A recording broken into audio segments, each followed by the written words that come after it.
Euzubillahimineşşeytanirracim. Bismillahirrahmanirrahim. İnnemel mu'minûne ihvetun fe aslihu beyne ahaveykum. Müminler ancak kardeştirler. O halde kardeşlerinizin arasını düzeltin. Uhvet Risalesindeyiz. Kardeşlik Risalesindeyiz. Evet, kardeşliğin gerekliliğinden söz etmiştik. Müminler arasındaki nifak ve şikakın hakikat nazarında, hikmet nazarında zulüm olduğunu söylemiştik örneklerle, misallerle. Dördüncü vecihle devam ediyoruz. Hayat-ı şahsiye nazarında dahi zulümdür müminler arasındaki nifak ve şikak. Şu dördüncü vecihin esası olarak birkaç düsturu dinle. Verilecek düsturlar hakikaten şu anda içinde bulunduğumuz İslam ümmetini sarmış olan yaralara birer merhem niteliğinde. Belki de yaraların sebebi ve bu yaralara birer merhem olacak inşallah. Birincisi, sen mesleğini ve efkarını, fikrini hak bildiğin vakit, mesleğim yani sülûk ettiğim, takip ettiğim yolum haktır veya daha güzeldir demeye hakkın var. Fakat yalnız hak benim mesleğimdir demeye hakkın yok. Bugün belki de Müslümanları arasındaki ayrılıkların en büyük sebeplerinden birisi bu. Herkes kendi mesleğini yani kendi takip ettiği yolu ve fikri hak sadece budur. Buraya tabi olan, bu yola gelenler kurtulur, diğer yola gidenler kurtuluşa eremezler anlayışı mantığıyla bakıyorsa işte bu düstura terstir. Evet, elbette herkes bir yolu takip ettiği zaman o yolu daha güzel bulduğu için, o fikri daha iyi bulduğu için orayı takip eder. Oraya mensup olur. Ama şunu bilmek lazım ki Allah'a götüren yollar pek çoktur. Tek bir yoldan ona varılmaz. Farklı yollardan Allah'a ulaşılabilir. Dolayısıyla Allah'a götüren yollar farklıdır. Ancak şunu diyebilirsin, benim takip ettiğim yol daha kısa, daha umumi, daha emniyetli, daha sağlam, daha güvenilir diyebilirsin. Ancak sadece bu yoldan gidilir demeye hakkımız yoktur. Bugün başka bir memlekete dahi gitmek istediğimizde oraya belki 10 farklı yoldan gidebiliriz. 10 farklı vasıta kullanarak gidebiliriz. Ama bu yollar ve vasıtalar kişiden kişiye farklılık gösterir. Kimisi farklı bir vasıtayı tercih eder. Kimisi minibüsle gitmekten hoşlanır. Kimisi otobüsle giderken daha rahat eder. Kimisi uçakla gitmekten hoşlanır. Kimisi A yolundan, kimisi B yolundan. Kimisi otobandan, kimisi normal karayolundan. Yani farklı yollardan veya deniz yoluyla gidebilir. Herkesin kendi tabiatına, mizacına göre seçtiği, beğendiği bir yol vardır. Elbette bu yollardan bazılarından daha güzel olabilir. İşte müminler ancak bunu diyebilirler.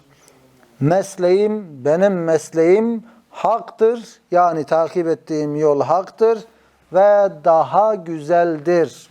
Daha güzeldir deyince diğerlerini de güzel olarak kabul etmiş oluyoruz. Damarına dokundurmamış oluyoruz. Kardeşlik eli uzatmış oluyoruz.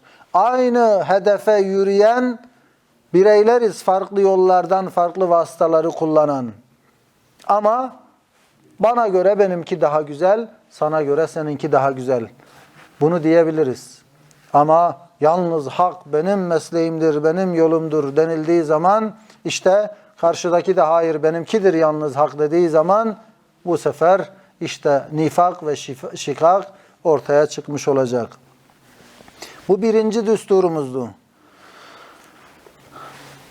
Ve aynir rida an kulli aybin kelile velakinne aynes suhti tubdil mesaviye.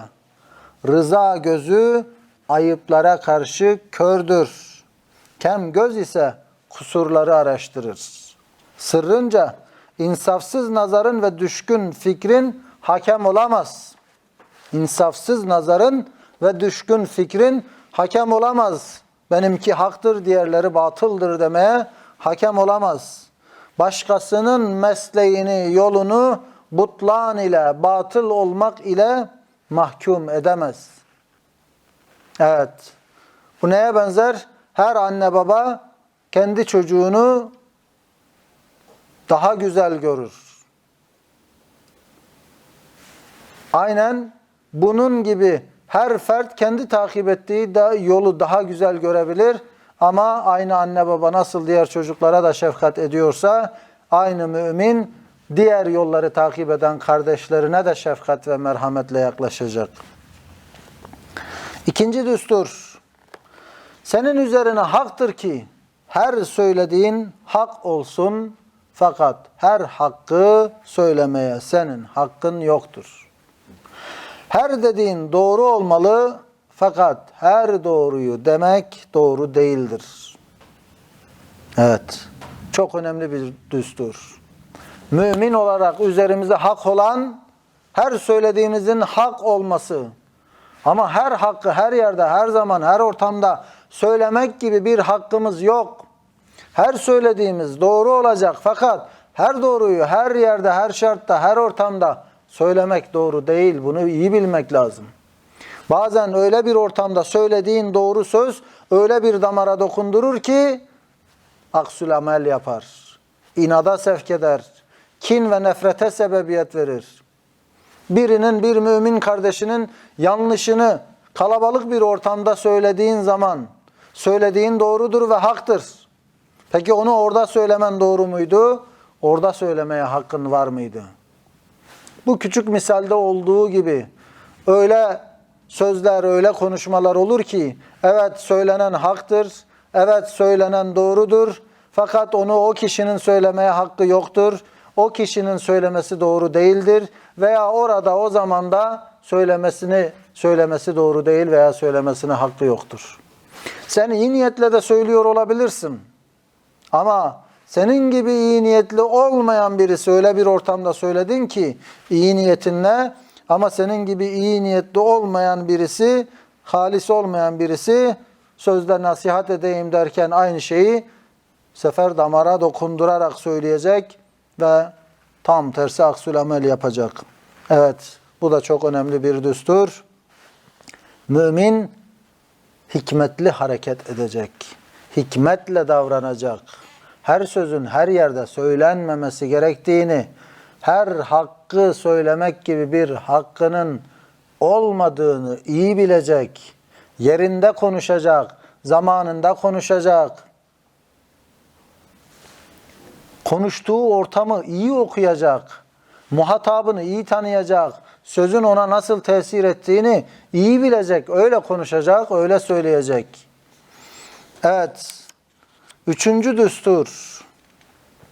Adavet etmek istersen, düşmanlık etmek istersen, kalbindeki adavete adavet et, onun ref'ine çalış. Evet, adavet yani düşmanlık duygusu, kin ve nefret Allah insanın fıtratına yerleştirmiştir. Bunlar fıtratta olan şeyler. Fıtrata yerleştirilen şeyleri atmak mümkün değildir. Yapılması gereken onları atmaya ya da öldürmeye çalışmak değil, yönlerini değiştirmektir. Asıl mecralarına sokabilmektir. Allah'ın fıtrata yerleştirdiği her duygu muhakkak kullanılmalıdır. Ama mecrasında kullanılacak. Kin verilmiş bir duygudur ama mümine karşı değil.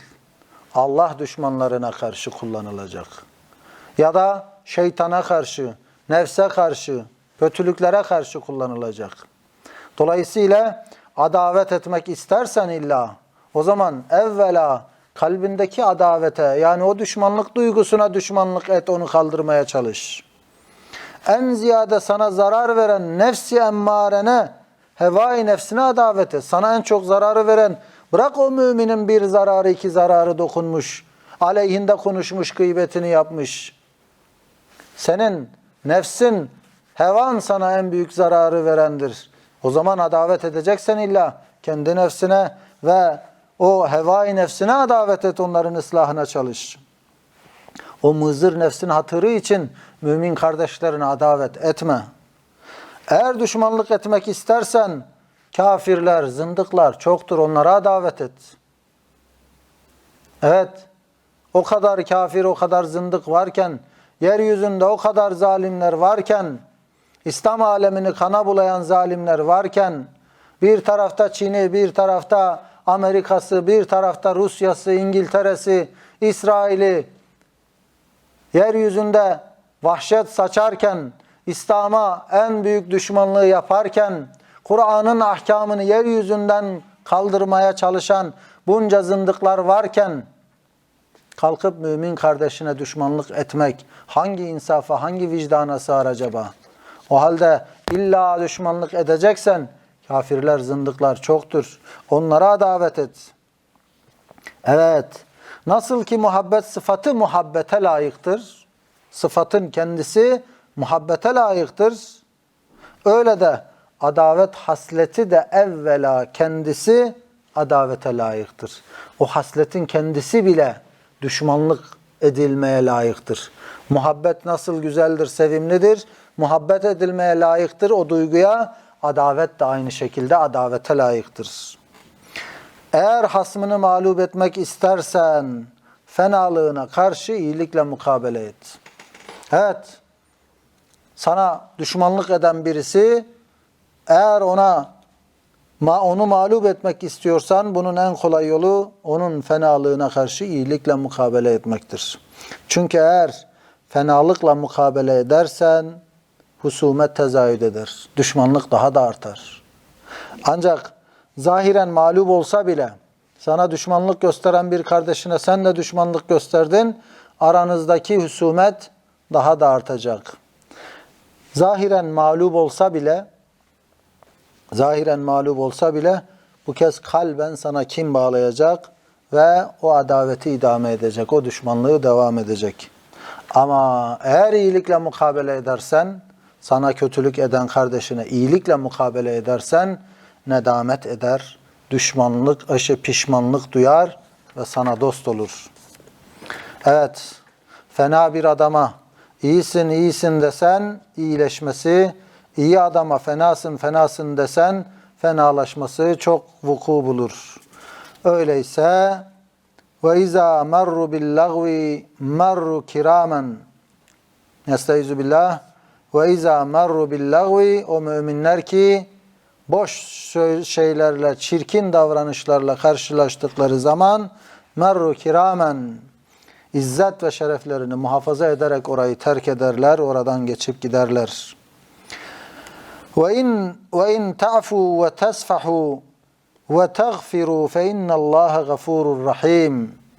Eğer onları affeder, kusurlarına bakmaz ve bağışlarsanız, şüphesiz Allah da çok bağışlayıcı ve merhamet edicidir gibi düsturları, Kur'ani düsturlarına kulak vermek ve saadet ve selameti bu ayetlerde bulmak lazım. Mümin kardeşimiz bize kötü söyleyen, kötü konuşan birine aynıyla mukabele etmektense ona iyi olduğunu, ona kardeş olduğunu hatırlatmak onu gerçekten iyi yapacaktır, gerçekten kardeş kılacaktır. Dördüncü düstur, ehli kin ve adavet hem nefsine, hem mümin kardeşine, hem rahmet-i ilahiyeye zulmeder, tecavüz eder. Mümine karşı kin ve düşmanlık besleyen, hem mümine zulmeder, hem kendine zulmeder, nefsine zulmeder, hem de rahmet-i ilahiyeye zulmeder. Çünkü kin ve adavet ile nefsini bir azab elimde bırakır. O kin ve düşmanlık insanın kendisine azap verir zaten. O duygunun kendisi azap verir. Hasmına gelen nimetlerden azabı ve korkusundan gelen elemi nefsine çektirir. Hasmına gelen nimetlerden dolayı azap çeker, sıkıntı duyar, kendi nefsine zulmeder. Eğer o adavet hasetten gelse, mümin kardeşine ettiği düşmanlık hasetten dolayı ise, işte o bütün azaptır zaten. Çünkü haset evvela hasidi yakar, haset edeni yakar, ezer, mahveder. Mahsut hakkında zararı ya yoktur veya çok azdır. Peki hasedin çaresi nedir? Hasid adam haset ettiği şeylerin akıbetini düşünsün. Kardeşinin hangi özelliğini haset ediyor? Makam sahibi oluşuna mı? Gençliğine mi? Servetine mi? Hangi özelliğine haset ediyorsa onların akıbetini düşünsün. O gençlik onun için ağır bir imtihan. O mal, mülk belki ona büyük bir vebal olacak. Akıbetini düşünsün. Ta anlasın ki rakibinde olan o dünyevi hüsn ve kuvvet ve mertebe ve servet fanidir, muvakkattır, geçicidir. Faydası az, zahmeti çoktur. Eğer uhrevi meziyetleri ise haset ettiği, yani dünyevi meziyetler değil de uhrevi meziyetleri ise, manevi özellikleri ise, ki zaten onlarda haset olmaz. Eğer haset varsa onlarda da ya kendisi riyakardır ya da ki kendisi riyakar ahiret malını dünyada mahvetmek ister veyahut mahsudu haset ettiği kişiyi riyakar zanneder, haksızlık eder, zulmeder. Çünkü uhrevi meziyetlerde haset olmaz. Bir insanın düşünün çok takvalı namaz kıldığını haset ediyorsan eğer, demek ki o hasedinin sebebi sen riyakar bir şekilde kılıyorsun. Yani insanlar ne kadar güzel namaz kılıyor desinler diye kılıyorsun. Çünkü onun hakkında birileri öyle söylediği için sana dokunuyor. Sana da denilmesini istiyorsun. Yani ya sen riyakarsın ya da sen eğer samimiysen karşıdakini riyakar olarak düşünüyorsun, ona zulmediyorsun. Kalbini yarıp bakmadığın halde. Hem ona gelen musibetlerden memnun ve nimetlerden mahzun olup, hani haset eden neydi? Ya da düşmanlık eden mümin kardeşine ve kendine de zulmediyordu. Kendisine nasıl zulmediyor? Ona gelen musibetlerden memnun olacak ve nimetlerden mahzun olacak. Yani ona Allah makam, mevki verdiğinde, muvaffakiyet verdiğinde kendisi ızdırap içinde kalacak, acı çekecek. Yani mümine düşmanlık eden birisi kardeşine, o düşmanlık ettiği kardeşine gelen nimetlerden acı çekecek. Kendisine de eziyet ediyor ve aynı zamanda rahmet-i ilahiyeye de zulmeder. Allah'ın rahmeti ona o lütfu, o keremi, o nimeti, o makamı layık görmüş ama sen layık görmüyorsun. Bu ne demek? Kader ve rahmet-i ilahiyeyi itham ediyorsun o zaman. Onun hakkında ettiği o iyiliklerden dolayı kadere ve rahmet-i ilahiyeye küsüyorsun. Adeta kaderi tenkit ve rahmete itiraz ediyor. Kaderi tenkit eden başını örse vurur, kırar. Rahmete itiraz eden rahmetten mahrum kalır. Acaba bir gün adavete değmeyen, düşmanlığa değmeyen bir şeye bir sene kin ve adavetle mukabele etmeyi hangi insaf kabul eder? Bozulmamış hangi vicdana sığar? Bir gün bile düşmanlığa değmeyecek bir hadise yüzünden nasıl olur da senelerce küsüp kalabiliyoruz? Nasıl olur da yıllardır kardeşlerimizle irtibatı kesebiliyoruz? Farklı camialarla, farklı topluluklarla nasıl olur da yaptıkları bir yanlış yüzünden bütün irtibatı kesebiliriz? Evet, hiçbir insaf ve bozulmamış hiçbir vicdan bunu kabul etmez. Halbuki mümin kardeşinden sana gelen bir fenalığı bütün ona verip onu mahkum edemezsin. Çok güzel bir hakikat dersi var burada. Bir mümin kardeşinden sana bir kötülük dokunduysa, bir fenalık dokunduysa, o fenalığı bütün ona verip onu mahkum edemezsin. Çünkü evvela kaderin onda bir hissesi var. O iş gerçekleşecekti. Kaderinde vardı, kaderinde yazılıydı. O bir hisseyi çıkarıp kader ve kaza hissesine ver. Kadere de razı mısın? Razısın. O zaman kader ve kazaya da o hisseye karşı rıza ile mukabele etmek gerekir mi? Gerekir. O zaman o sana kötü gelen fenalıktan dolayı bir payı kadere, kazaya verdin. Razı mısın? Razısın. İkinci olarak, sana o kötülüğü yapan, o fenalığı yapanın nefsi yok mudur? Sürekli ona kötülüğü telkin eden. Şeytanı yok mudur ona musallat olan, onu saptırmaya çalışan? Nefis ve şeytanın hissesini de ayır o zaman. Sen de ara ara nefsine uyup yanlış yapmıyor musun? Sen de ara ara şeytana uymuyor musun?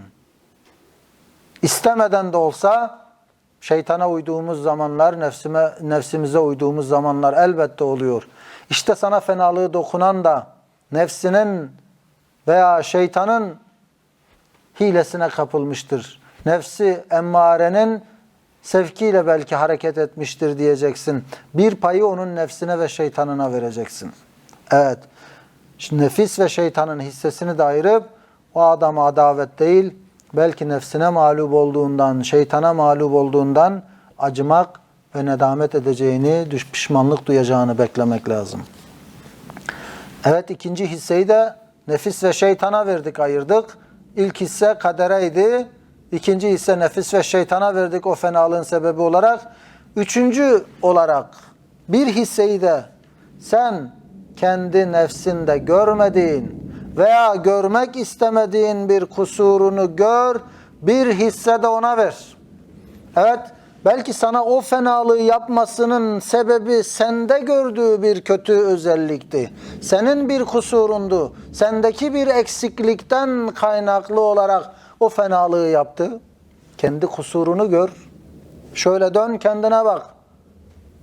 Görmezsen dahi belki görmediğin bir kusurum vardır diyerek bir payı da bir hisseyi de kendine ayır.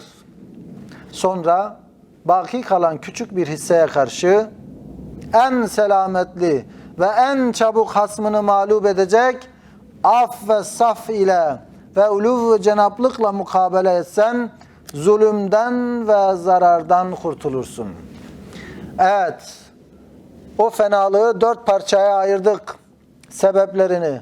Bir parçayı dedik ki kaderde vardı, kadere verdik, rıza gösterdik. Bir parçayı nefis ve şeytanına uydu dedik, onlara verdik. Üçüncü payı da kendi kusurumuza verdik. Görmediğimiz, bilmediğimiz bir kusurumuz varsa onu buna sevk eden diye. Geri kalan bir pay için en etkili yol, illa bir ceza vermek istiyorsan en etkili ceza affetmektir. Evet. Affederek onu zulümden ve zarardan da kurtarırsın. Yoksa sarhoş ve divane olan ve şişeleri ve buz parçalarını elmas fiyatına alan cevherci bir Yahudi gibi 5 paraya değmeyen fani, zail, muvakkat, ehemmiyetsiz umuru dünyeviyeye, güya ebedi dünyada durup ebedi beraber kalacak gibi şiddet bir hırs ile ve daimi bir kin ile mütemadiyen bir adavetle mukabele etmek. Yani şiddet bir hırs ve duygu ile hiç ölmeyecekmiş gibi sürekli düşmanlık etmek. Evet, sigai mübalağa ile bir zalumiyettir. Yani büyük bir zulümdür veya bir sarhoşluktur. Bak, hakikat bin olan Hafız-ı Şirazi ne demiş? Dünya öyle bir meta değil ki nizaha değsin, kavgaya değsin. Çünkü fani ve geçici olduğundan kıymetsizdir. Koca dünya böyleyse, koca dünya kıymetsiz, kavgaya değmeyecek bir meta ise, dünyanın cüz'i işlerinin ne kadar ehemmiyetsiz olduğunu anlarsın. Hem yine demiş ki, 2 cihanın rahat ve selametini istersen, 2 harf bunu tefsir eder, kazandırır. Dostlarına karşı mürüvvetkârane muaşeret ve düşmanlarına sulhkârane muamele etmektir. Evet, dostlarına karşı daha şefkatli ve merhametli bir muamele, onların iyiliğini isteyerek, düşmanlarına karşı da sulhkârane muamele.